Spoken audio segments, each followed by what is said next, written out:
Oh, the title says Spyro. Thank you for the heads up. Shoot. Thank you, Wasabi. Let me hop over to restream. Fix that.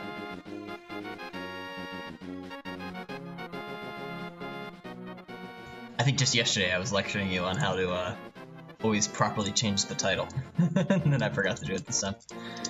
Corrupting... What even is this? This is... Simpsons Road Rage. Game Boy Advance. I'm gonna hit the update button about 50 times here, and then Twitch will never update properly, but hey. Whatever.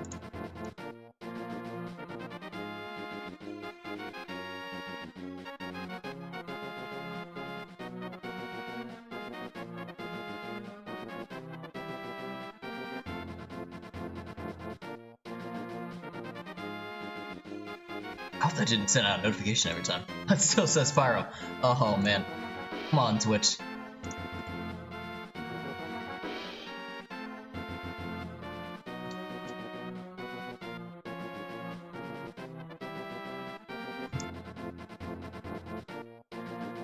It almost makes me want to pull the stream down just so I can change the stream title because of how ridiculous it is. And then after the stream's done, I still have to change the title on the Aftermath, and then I have to change it on YouTube, and ugh. You don't make it easy, that's for sure. It's from Link's Awakening, by the way. Good soundtrack. Okay, now I think it changed properly. Believe.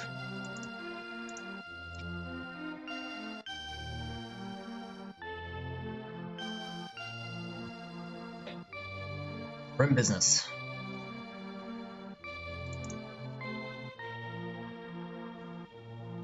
Right. Hi, for any late viewers or people watching this afterwards or people that are here now. We're doing Simpsons Road Rage for the Game Boy Advance. And before we get started here, I need to set up my controller. Which is in my suitcase. I guess we're not going to be doing that today. We won't be using an Xbox controller to rewind. I just have to remember the key bindings to do that. I don't have a very good memory. Try our best. Thus, I think, yeah, we're all ready to go, so let me swap over here. We'll be using the real-time corruptor since we're doing a Game Boy Advance corruption. And we're going to be following a similar format that I usually do. I'll explain how I create my first couple corruptions, and from there we'll just make a bunch of them.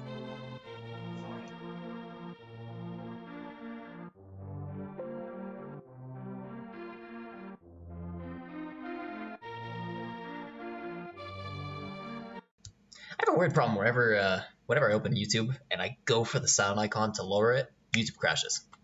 No clue why. It happens every single time, and it's happened on multiple desktops. I think it has something to do with the hardware acceleration, but I don't know. Okay, that window doesn't look great. Let's fix that.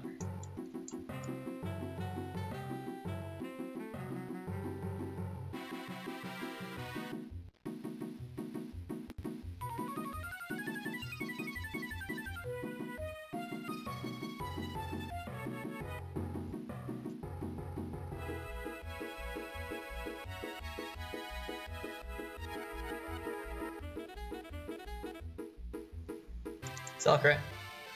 Yes. Okay, great. that music. I'm digging it. It's, you know, not terrible for Game Boy Advance. Got the whole title song.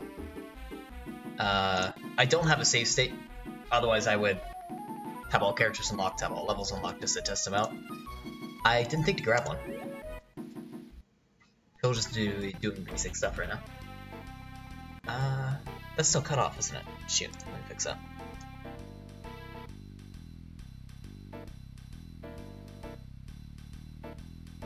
I was doing PS1 corruption, so I had to adjust this window. That doesn't fit at all. Let me make it small.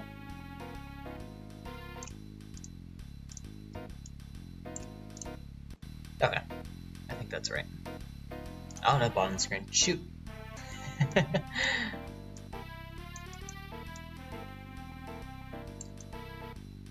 we go. I forgot to test this before stream.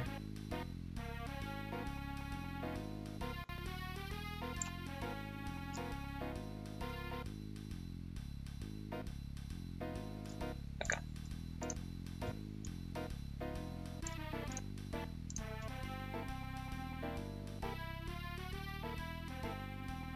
Good. Alright. Sorry to spend so long on it.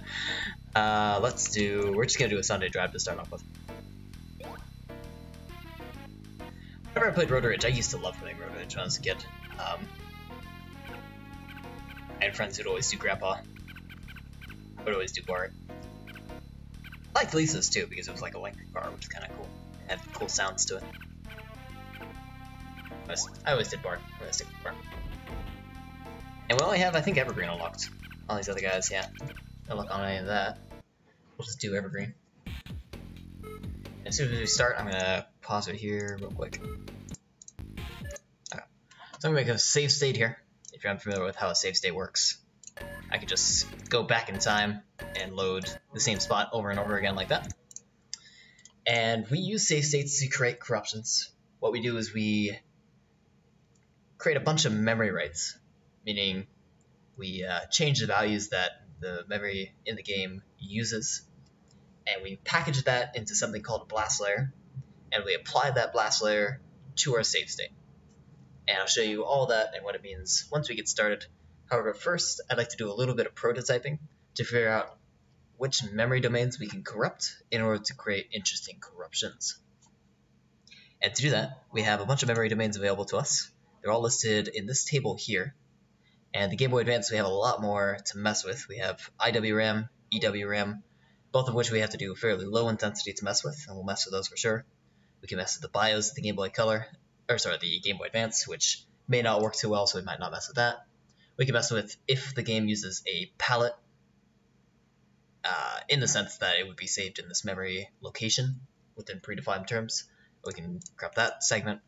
We can corrupt VRAM, OEM object files, the ROM itself, SRAM, combined WRAM, and the system bus. So a whole lot of stuff we can mess with, and we're going to mess with at least 50% of them.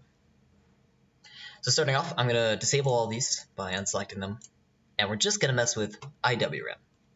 And I'm going to let the game run here. Ooh, and not reboot the core like I did. We have a save state, so we can load it. And I think the sound's alright. That's not too loud, so no.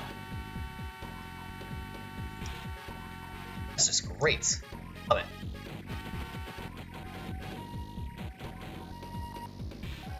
Let's find a place that's quieter. I don't know if there's like an alley. Yeah, that kind of works.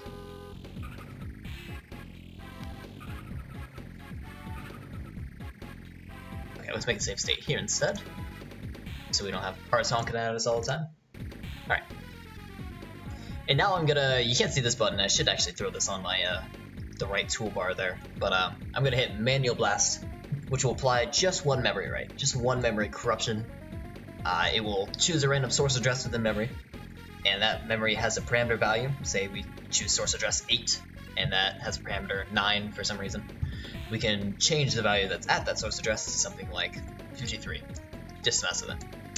So I'm gonna hit that once, and you'll notice that really nothing changed. We didn't see anything happen on the game. And that's because Game Boy Advance games are fairly big, so when we apply corruptions, maybe if you just corrupt one little random memory address, it doesn't have any effect immediately, because that one might not be utilized at the moment. It might not be something important in the sense that you'll see a visual, something happen. It might just make a crash later on. Stuff like that. In order to see corruptions immediately, we have to increase our intensity or increase the amount of memory writes that we perform. So I'm going to increase that intensity, maybe to, let's try 80. And now I'm going to hit the button again. You'll notice, I'm going to mute the sound here so you don't have to hear that, that we do have a corruption that goes on. The bottom of the screen is all blacked out. It looks like the mountain is redrawn a little bit. So there we go, we have a corruption that happened. We can load our save state once again. And I'll unmute the audio here. And I feel like we may get lots of audio corruptions this stream, so I'll stay on the lower end of the intensity, at least to start off with, and I'll keep the stream audio a little bit quieter. Next. What next? Let's try corrupting again. So we actually see that happen again. The road is displayed incorrectly. We can keep corrupting in that sense. This time you hear the audio is gone, or it's kind of repeating, so some kind of error happened there. And yet the game, I think, is still playable. Yeah, because the audio is broken. This time we straight up crashed. You'll see nothing actually runs at the moment. This one's kind of pretty to look at, like all the visual effects going on there. Anyway, so there's a number of corruptions that we can get from this effect.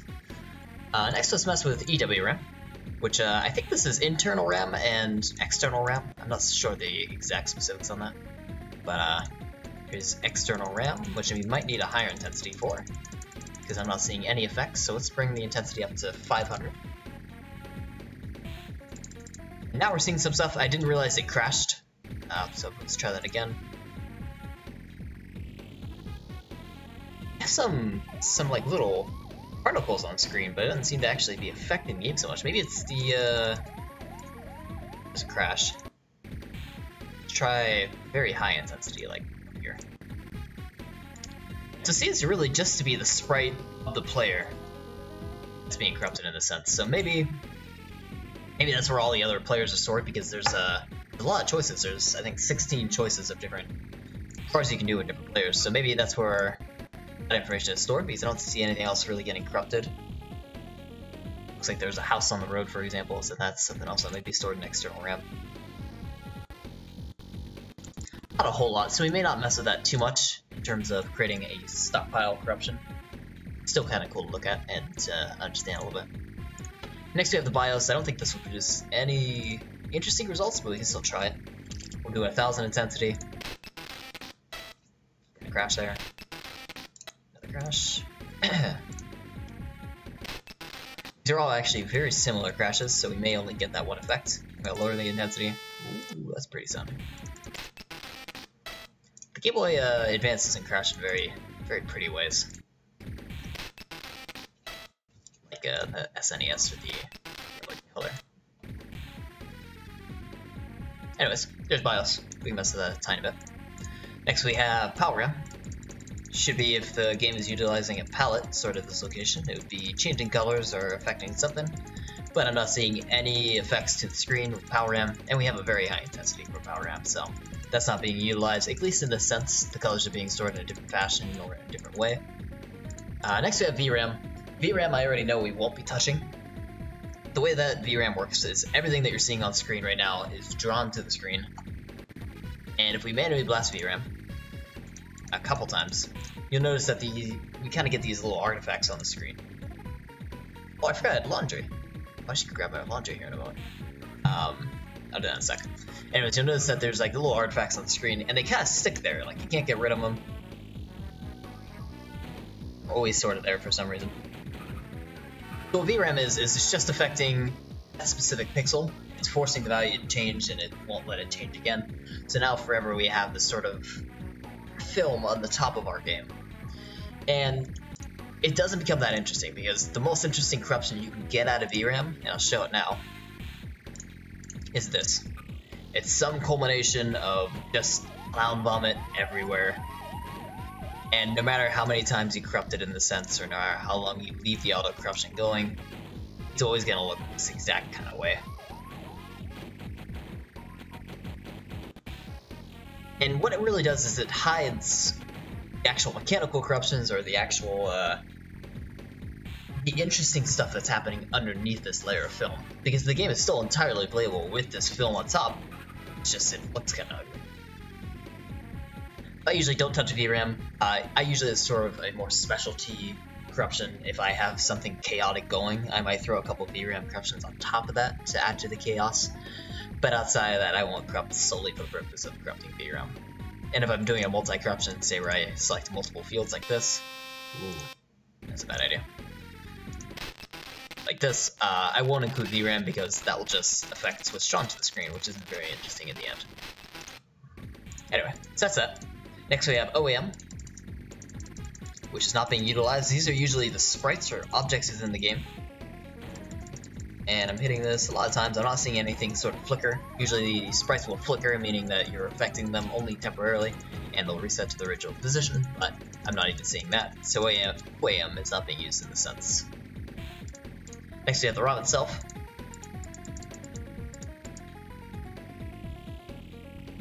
Which is producing some kind of interesting results, other than the crash there. Looks like the cars are going hyperspeed for a moment. The grass is going off the top. I don't think it likes it when we're moving though, so let's try.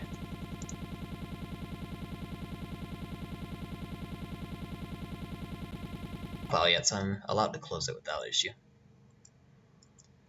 We'll restart here. The window screen is part of the real-time corrupter. It's just notifying me that it crashed. You can hear the crash sound effect. Unhandled exception. And now we're back to normal. It gives you a moment in case you want to save the stockpile. You have a last minute to do it before the entire thing quits out. Anyway, let's return to my copy of Road Rage. And load our save state. Here we go. What were we doing? We were messing with the ROM itself. So ROM corruptions are a little tricky because you can't have kind of what just happened where you actually crash the emulator itself. It doesn't happen too often, but it can be worrisome if it does.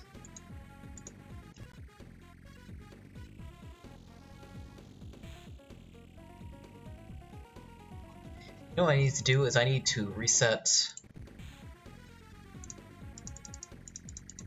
No, I think we're alright. The real-time corruptor is not having an easy time with this. If it has sort of a harsh crash, it'll do that. Oops, a car. Anyway, that's a ROM. SRAM, I'm not entirely sure what SRAM is. System RAM, I think. Seems to be having no effect on the game though.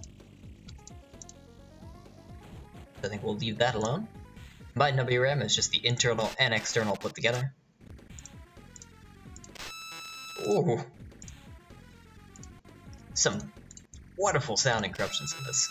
Wonderful sounding ones. And lastly, the system bus, any communication between the system and the game itself. Some pretty coloration. Look at all that. That's pretty awesome. So we might use that for some coloration corruptions.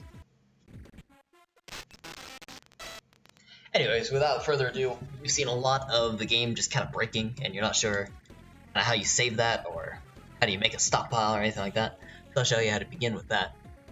I'm going to start with the very first memory domain that we started messing with to begin with, IWRAM. And we're going to start messing with these two other boxes, the stash history and the stockpile, and the blast send button over here. And we're going to start saving our corruptions by using the included glitch harvester with the real-time corruptor bundle. That's a mouthful. But the glitch harvester creates save states upon every corruption blast, and it saves a blast layer to that save state. That save state can be loaded by selecting it within the glitch harvester, and you'll see a corruption. You can edit that corruption, and you can throw that corruption onto a stockpile if you choose to do so. So I think we tried around 200 last time for the IWRAM corruptions to work. And now if we hit blast send, I know it's going to crash, but I'm going to pause it here. You'll see on the stash history we have a bunch of numbers here. This is just saying that we had a save state occur, and that save state has a blast layer applied to it. If we open that in our blast editor, you'll see literally what the corruption is that we created. So every single line here pertains to a memory address, or a memory write, I should say. And there's 200 of them here because we have a 200 intensity, so we have 200 memory writes. And if you look at this very first one, we can analyze what this does. Using 8-bit to, it doesn't matter all this, we're setting a value at source address 4403 in hexadecimal. And the value we're setting there is FC. And if we know more information about where the source address is, it's within IWRAM. So each of these various corruptions all together culminate into this awful green kind of effect that we have going on. I don't know if I want to keep this necessarily. I think I want to keep corrupting until I find a more interesting effect, but we know a little bit about this corruption if we say I want to keep it. So let's continue along. I'm going to hit blast and send again, and we'll create another safe state. Throw it on our stockpile. I'll hit it a couple times. If we keep getting the same effect, which I'm not enjoying, I would like to see something happen. So let's knock the intensity down to 50 to see if we can still create an interesting corruption out of the IWRAM. This one didn't crash immediately. Notice the sound is... the music's gone, I should say. Try it again.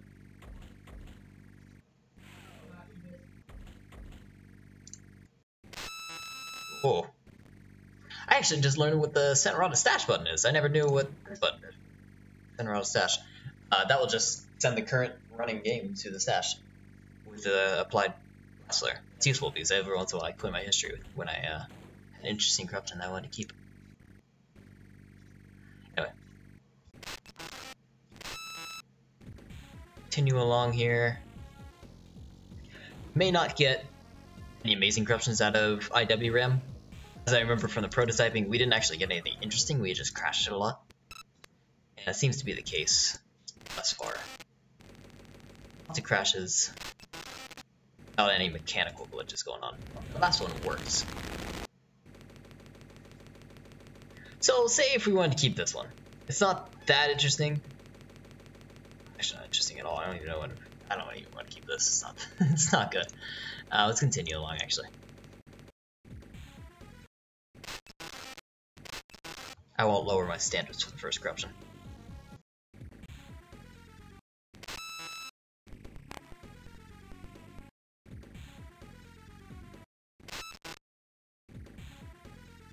So I'm not seeing anything I like. Just lots and lots of crashes and no mechanical corruptions. Really clear our history here, in our stash history. And let's try corrupting, let's try EWRAM now. We didn't get that many results with that either. We had a couple sprite things here and there. We'll increase the intensity to 200 and try that a couple times to see if we get anything out of it. I think maybe 500 was the one where it started working alright. Let's bring it up to 500.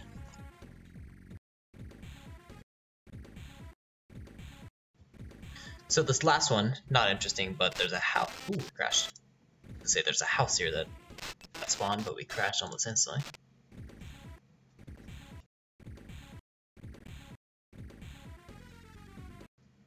This has, I remember, only affected the houses themselves and the sprite of the character, so not really seeing anything I like and that I want to keep. We'll move on once again. Tiles we just had. Corruption similar to IWRAM. I don't think we can mess with that too much. VRAM, ROM, I think ROM maybe. Not so much here either. I'm beginning to learn, and I've been doing this for a little while now, about a month and a half, doing just regular corruptions every day. And I'm beginning to learn that the Game Boy Advance does not like corrupting. It's not like corruptions in general. It crashes frequently. You won't get many interesting corruptions where the game still tries to run even though there's messed up things going on. It'll just crash straight down. Doesn't mean I still won't stop doing Game Boy Advance corruptions, but a lot of the time you kind of get this where I'm driving terribly, where we don't get kind of anything interesting. But maybe it's nothing we want to save necessarily, but it's kind of cool to see it live. Like, seeing this game corrupted is kind of awesome to see if you played Road Rage as a kid. Nothing that you would want to save and show someone. It's just kind of a one-off stream, I would say. Which is why I'm glad I streamed this. Stream the real-time options instead of compiling a stockpile and then showing that stockpile on the stream. Which I've wanted to do maybe for YouTube, like do a compilation, but I enjoy writing them and doing them live like this. I don't know. I enjoy doing them live, only because if I find out that the game just won't corrupt well like this, at least I still have something, and maybe people can in the future check out the game and know that it doesn't corrupt so well, but maybe it'll be interesting to corrupt a little bit. Stuff like that. Anyway, that's enough rambling from me. Let's try, I think SRAM didn't have any interesting results either. So really, I think the only interesting corruptions we're gonna get is from System Bus, I'm sorry. That's where we notice some of the visual effects. System Bus. If that kind of sounds neat, I might want to keep that. Because we have nothing else, and I can say like, oh, Terminator in Springfield, but I'm not going to.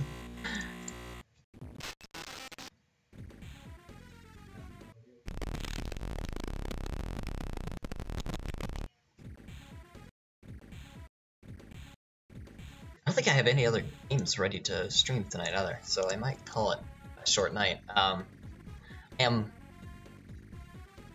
keep hitting a button that switches something on, you can't see it, never mind.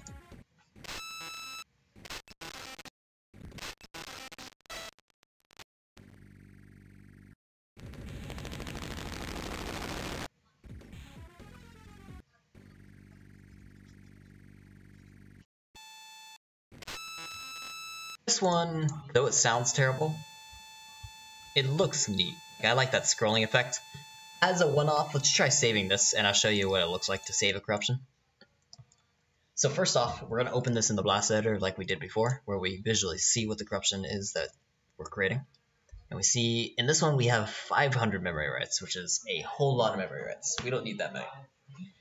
We could go through here and manually disable, like say, I don't want this system bus corruption, and I don't know, maybe this one doesn't do anything. Even though we have 500 though, that would take, a very long time to go through here and disable exactly, prototype which ones work and which ones don't, and which ones create the corruption you're looking for. So instead, at least we can randomly disable some of these corruptions. See, I hit this button here, randomly disable 50% of them. It will disable some of these. And now if we load the corruption and we see, well, I'll show you. I'll pause it. Actually, that kind of looks neat as well. I like the clouds in this. Anyways, let me flip it, see if we get that scrolling effect. We do. So, pause there. In this case, when I flipped it, I chose the other half of the 50% that we disabled. And in this 50%, like these ones here, it contains in one way or another the corruption we're looking for with that scrolling background effect. So now I can remove the ones we disabled, and now we only have 250 memory writes. And it's important to do this, A, because if you have a game that crashes like a couple seconds after you start driving it, and it's not very stable, or I should say a corruption that's not very stable, it's not that interesting. Like if you show it to someone like, hey, do you want to check out this corruption stockpile, feel free to play it, and they play it and they're just like, yeah, everyone crashes after 2 seconds, and it's like a 10-second stream, or a couple minute stream. Like, it's not too interesting. You want to be able to play for a couple seconds, you want to see what else the game has to offer with the corruption that's applied, stuff like that. Anyways, we're going to continue along here. Oh, I'll remove the corner. In this case, the scrolling effect is not there. In this one it is. I'm hoping to get rid of the sound.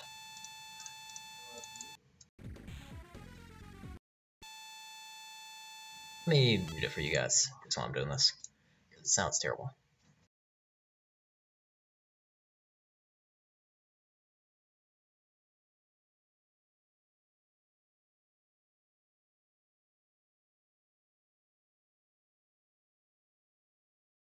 Tinnitus loves it though. Alright, I'm gonna load it back in.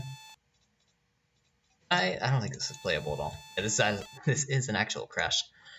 So if we wanted to keep this, which I'm not going to keep this, we can send it to the stash, which will throw it at the bottom of the stash here. And we could throw it on the stockpile too and call it like waterfall effects, something like that. Throw notes on it. This is a waterfall effect. Stuff like that. And we can even re-roll it to see if we get different corruptions out of it. Which we actually do. Get a little bit of.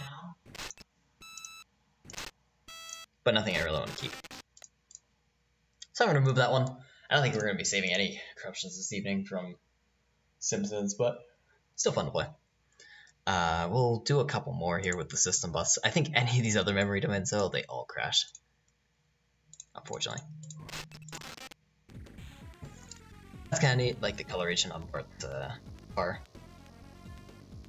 The space shuttle.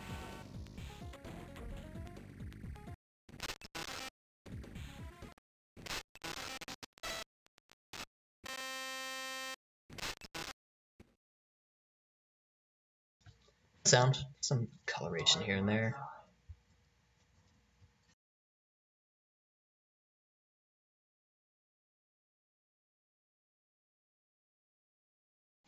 I guess it was expected that this game didn't run too well. Disable. Let's save state.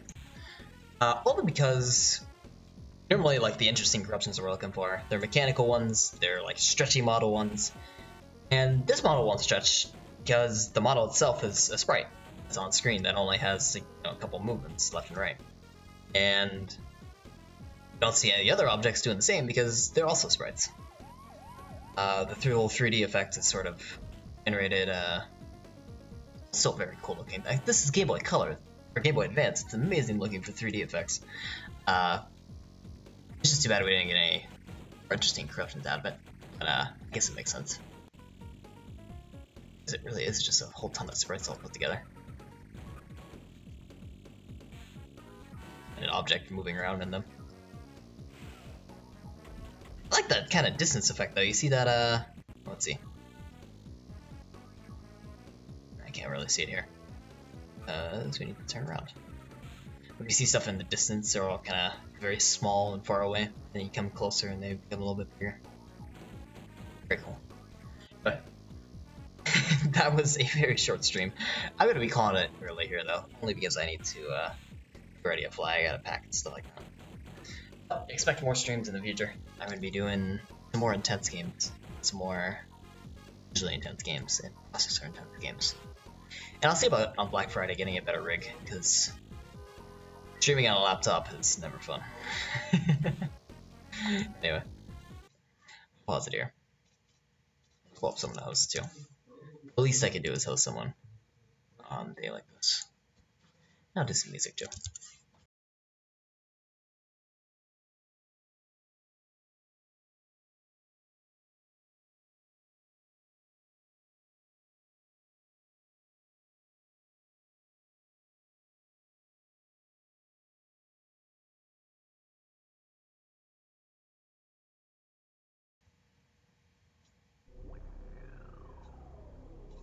I like that. That's Gex. How about do some Mario Sunshine? But not a random song. We're gonna do. Oh, these are all very sad. The Plaza. There we go. Alright, let's find someone else.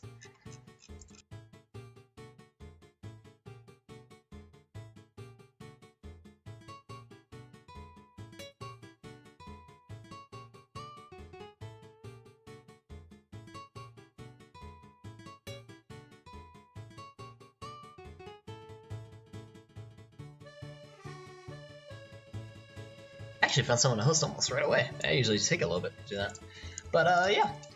Again, I'll be here probably tomorrow night. I'll see if I have to take a day off. I guess the time change will throw me off and I hate flying. But I'll definitely be on, at least within tomorrow or the next day. Yeah, I don't know what I'm going to stream yet. Probably some Wii corruptions, because that's the only time I can actually do Wii corruptions. Yeah, I'll be back home for about a month, and I'll be heading back so I'll see about upgrading my rig some. But yeah, thanks for stopping by, those who could. Sorry we didn't get any kind of like interesting stockpile out of this, but you know, you win some, you lose some. Yeah, have a good one, everyone. I'll see you in the next one.